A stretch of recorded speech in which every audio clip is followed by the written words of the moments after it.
अब देखो बच्चों, अब हम करेंगे क्वेश्चन नंबर 1.4। क्या कह रहे हैं कि एक्सप्लेन दीज स्टेटमेंट्स क्लियरली। ठीक है, स्टेटमेंट तो गिवन है but they are not very clear कि कहना क्या चाह रहा है ये। पहला है atoms are very small object. Atoms बहुत छोटे ऑब्जेक्ट होते हैं, ये बात तो समझ में आ गई। लेकिन जब तक बच्चों कंपैरिजन नहीं होता है ना कि भाई तुम्हारे नंबर बहुत अच्छे आए हैं as compare to your sister, बहन से ज्यादा अच्छे नंबर, कंपैरिजन हुआ तो ज्यादा चीजें क्लियर होगी ना। उसी तरीके से यहाँ पे कंपैरिजन करो। Atoms are very small object, हम लिख सकते हैं as compare to a pin. Pin से भी बहुत छोटा होता है, छोटा सा एक पिन होता है। या फिर बोल सकते हो as compare to a nail, कील होती है छोटी सी, as compare to a pin. ठीक है, कोई भी छोटा सा as compare to an ant, चींटी से भी छोटा होता है एटम। ठीक, अगला है jet plane moves with great speed.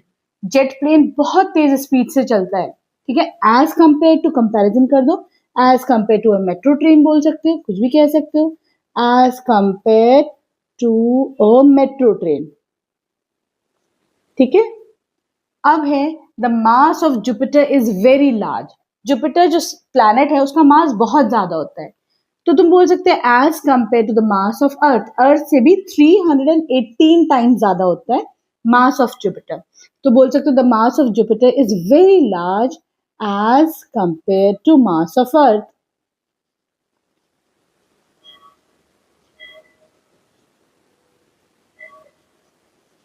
ठीक है, तो अब चीजें थोड़ी सी ज्यादा क्लियर हो गई ना। अब आ जाओ इसके नेक्स्ट पार्ट पर।